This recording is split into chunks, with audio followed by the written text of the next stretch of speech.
Welcome to Power Monday, where your Mondays will never be again. What's up, everybody? Good morning and welcome back to another episode of Power Monday, where your Mondays will never be blue again. My name is Taufik, and if this is your first time tuning in, Power Monday is ERA's original podcast where we bring in inspiring teammates to share their real-life journeys, the obstacles, the breakthroughs, the challenges, and lessons that have shaped them to the person that they are today. So, if you are looking for your daily dose of motivation, we'll be here for you. Catch us on ERA, Spotify, as well as YouTube. Now, life has a way of moving in seasons. Some steady, some surprising, and some that reshape us without warning. And today's guest is someone who has learned to lead not by controlling every season, but by growing through each one. Today we have someone who understands that leadership isn't just about momentum, it's about staying grounded when things shift, rebuilding with intention, and finding clarity when the picture changes. His story isn't loud or dramatic, it's the kind that reminds us that resilience is built quietly in the choices we make when no one is watching. We will explore how to ride through transitions, how to redefine strength and when life rearranges itself, how to break limits not by force but by wisdom, patience, and perspective. So, ladies and gentlemen, please welcome to the Power Monday studio, Kenny Nyo! Hi everyone! Yes, Taufik, good to be here together with you. Thank you so much for saying yes. Yes. All right, so for Yeah. for some of us who have not met you before, not know you, maybe you want to share a bit about your journey before real estate and how you come into real estate. Oh, journey before real estate. Actually, I joined real estate very early, 24, 25, when I was 24, 25. Yeah, so that was almost right after graduation. Yeah, so after graduation, I wanted to be a banker, I think initially. Oh, So you took finance? Yeah, so I took finance. Oh. I was in econs and finance. Yeah, so I was in a bank I was in MES for a year. Yeah. So I think it's just a stroke of luck. Everything wasn't planned to be a realtor. Right? So just one fine day, one of my good buddy who joined ERA 3 months earlier. Yeah, I think he liked the job and all. Then he just casually shared with me about this career. Right. And it took me like 2 days, and I just decided to quit my banking job, to forsake everything and come into real estate. Yeah, I think the entire recruitment climate is very different from now. Right. Yeah, I joined in 2012 real estate. Yeah, so at that point of time, there's no career seminar talks. You do not know how people are doing in real estate. Yeah, very different. Right now you have all the career talks. People share about secret formulas, Right. winning strategies. You also have proven success of realtors and all. Last time we do not have all this. So I think in 2012, those period when I joined, it's all about stigma of being a salesperson.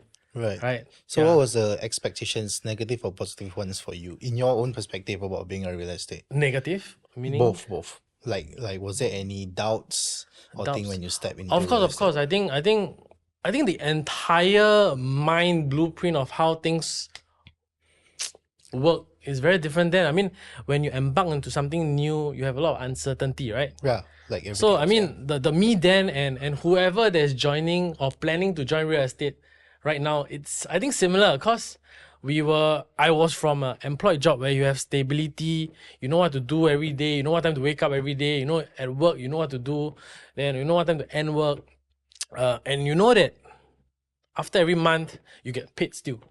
Yeah, but over here it's different. You have to plan your daily schedules from what time to wake up, when to meet client, when to follow up, or if you have no clients, how to find clients. Right. Yeah, to how much is hard work you do not know, right? And to a lot of uncertainty whereby you do not know when you close your first rental, your first sale. You have no idea at all. There's so many uncertainty everywhere.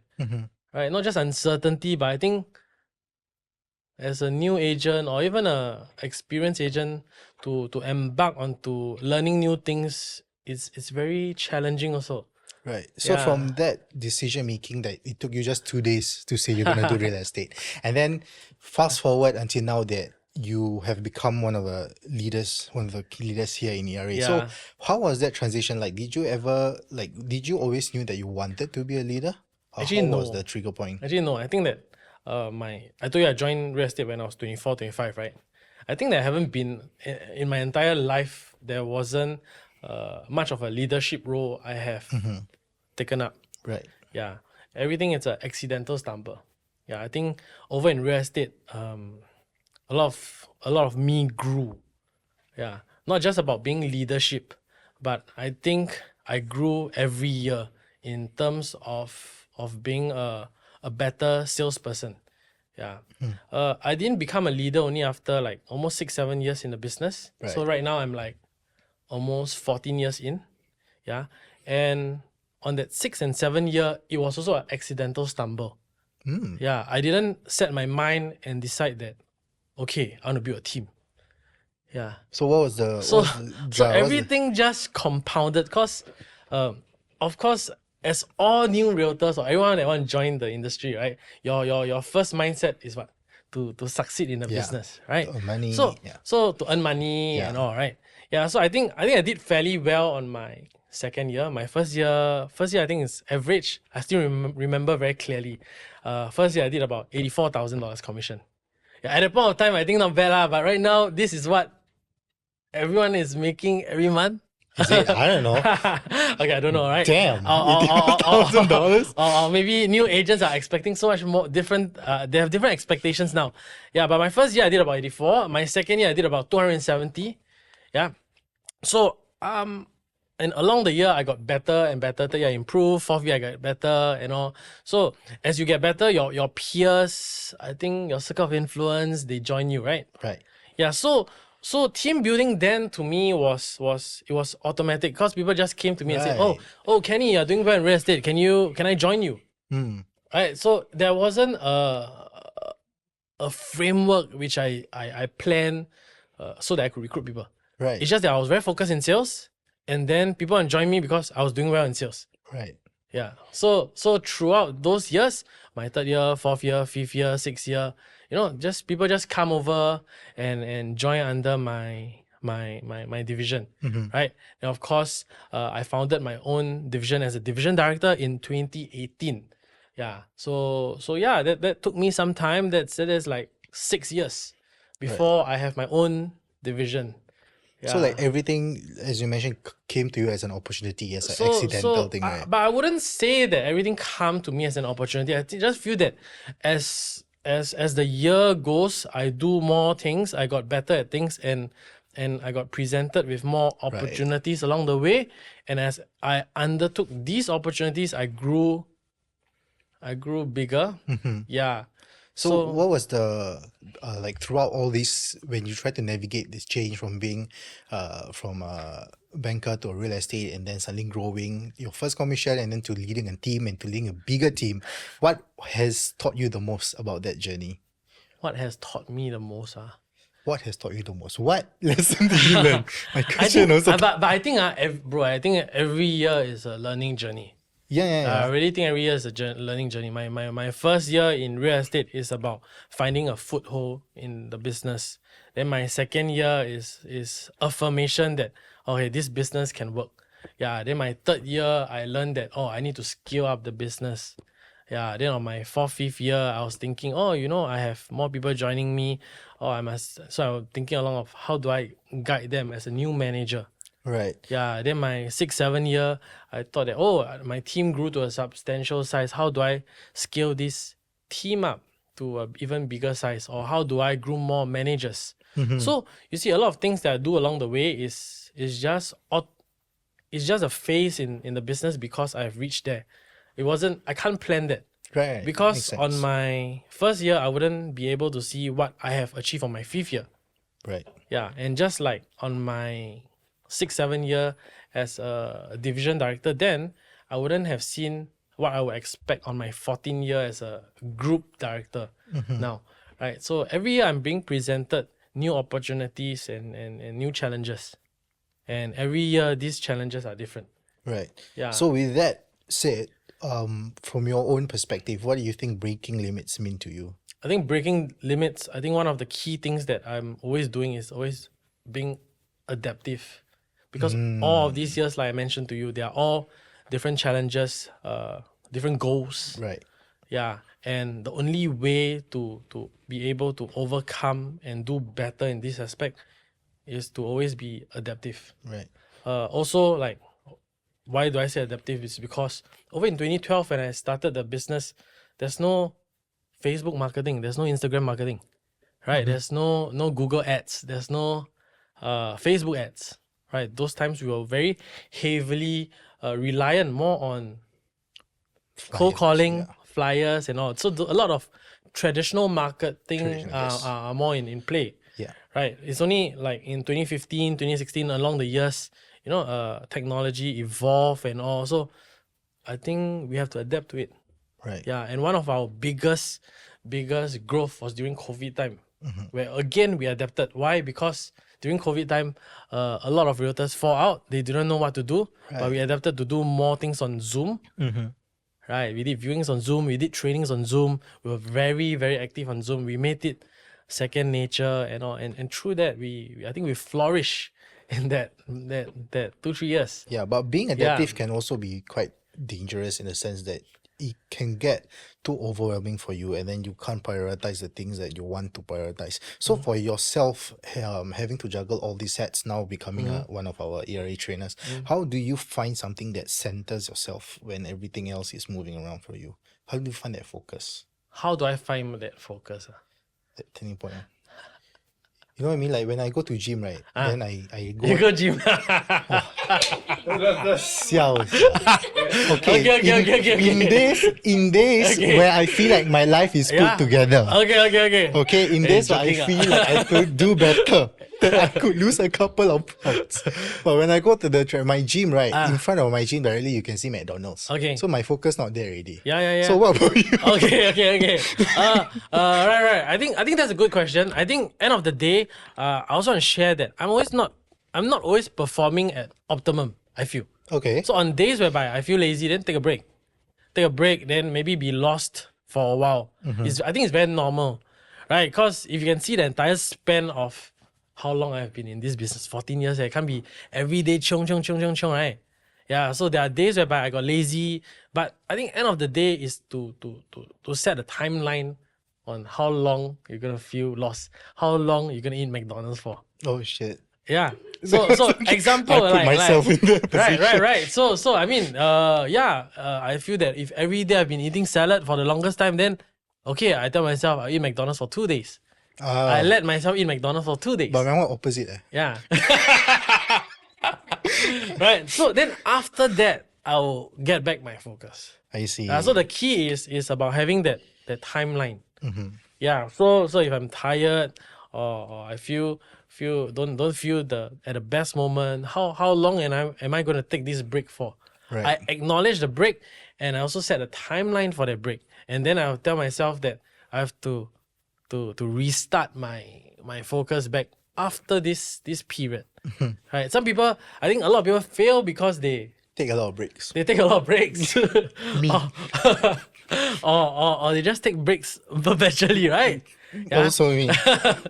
Yeah, so I think that's the most challenging.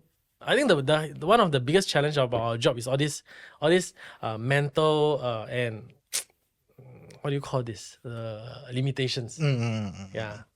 So throughout your journey as leader, I mean throughout life, everyone go through things. Go through experiences where people leave you. Yes, correct. Right, people come and go. Yep. So for you, what helps you?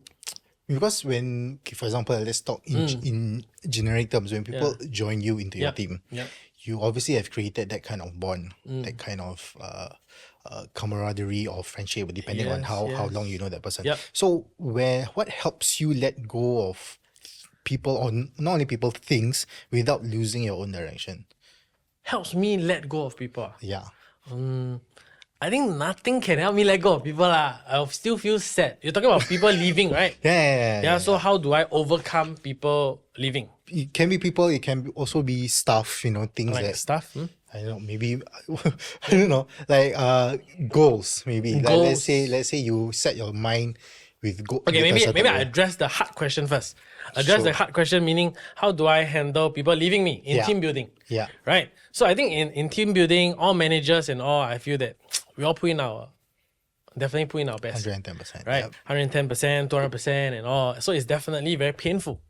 Right? So I've experienced a lot of this, especially last year and all, right? Definitely. Good friends leaving and all, whereby you spend years, taking care of them. Of course, not just taking care of them, but things you have gone through together with them. I think those are very good memories. Right. By the end of the days, when things happen, it's unfortunate. We just have to move on, right? So I think one thing, of course, it took me a while to overcome. But at the end of the day, I think one of the key mantra, or what I like to believe, or what I think is that I have to keep moving. If I don't move, then I'll just spiral down and it's like bottomless. You'll be paralyzed. Yeah. Yeah, so I just have to constantly give myself that mental note that no matter how slow I will move, more importantly, despite all challenge or obstacle that come in, end of the day, I'll still need to move. I'll be better. So I'll look back and see how can I improve myself and be that better person moving forward. Right.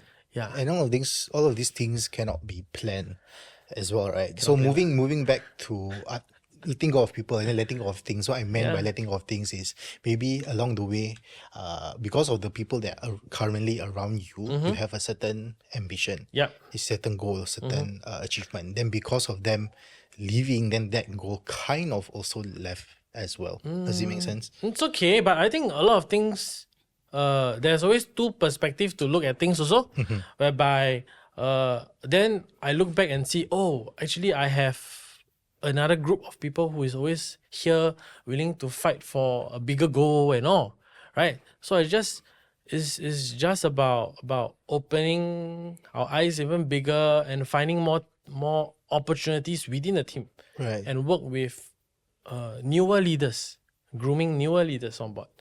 Yeah. Speaking of which, how do you actually, because you have, how many people are under you? Now we have close to 400. So how, the question was, because we're talking about breaking limits, right? Yep. And as much as it is about breaking limits as an individual for yourself, so how do you ensure that you also help guide your downlines to break their own limits, but at the same time keep your goals in check? Is that a deep question? Wow, this one help me again. How do I help How them? do you continue breaking your own limits while guiding others as well? Okay. As a leader. How do I the key question is, how do I continuously break my own limits? Yes, yeah. While helping others. I mean, because you have all these responsibilities as leader, they look up to you, they are waiting for you to help them achieve that milestone that you have already achieved, but you also yourself have other milestones to achieve. Other milestones my milestone in real estate is very simple. Every year sales, continue hitting the millionaire status, and then for the team to just continuously grow. Right? So I think in terms of sales, it's quite stable already. So throughout the years and all, numbers are not bad. Right? So now if you're talking about sales is stable, then now it's just about team. As long as I continue to groom newer leaders, and I think automatically the team just grow. So I don't think it's hard to waver off track. This is not arrogance, this is confidence, something that I will never get. But anyway, so what does leadership mean to you when you started and then now? When I started? Today versus when you first started? When I first started, I have no idea what leadership is. I really have no idea. I have no idea of a lot of things. Right. Yeah. Maybe I share with you what I think leadership is now. Yeah. A lot of people think that leadership is about shaking leg. And like you let people do. You have a big team. Oh, your associates can do work already. You can just sit back and enjoy overriding. I mean, whichever they think that CEO always enjoy or big bosses always enjoy, but people don't see the back end stuff plan and plans and all, right? Leadership right now, it's always about, this term, servant leadership. Yeah, we always have to serve our agents the best we can. You see, the bigger a team, the more people you need to reach out to help. You need to be always available. You not just have to think of new trainings and platforms to provide for your agents. You need to be reachable to them. Then in today's context, being reachable is not enough. You need to look pleasant. You don't look pleasant, then your agent will think, oh, Kenny's unapproachable, I don't want to talk to him. So a lot of things lah, but end of the day is about serving our agents, but not just serving about our agents right now. I think on a bigger level of leadership right now is about serving. Like for myself, I have to serve preeminent group as well, my group which I belong, and not just preeminent group, is to serve ERA as a company. the entire company, right? So leadership is really a big picture, very big picture for me now. It's not about taking care of my own team, but taking care of my group and taking care of my company. Because if the company looks good, everything looks good. Correct. So it's something which I firmly believe. That's why we are supporting all levels.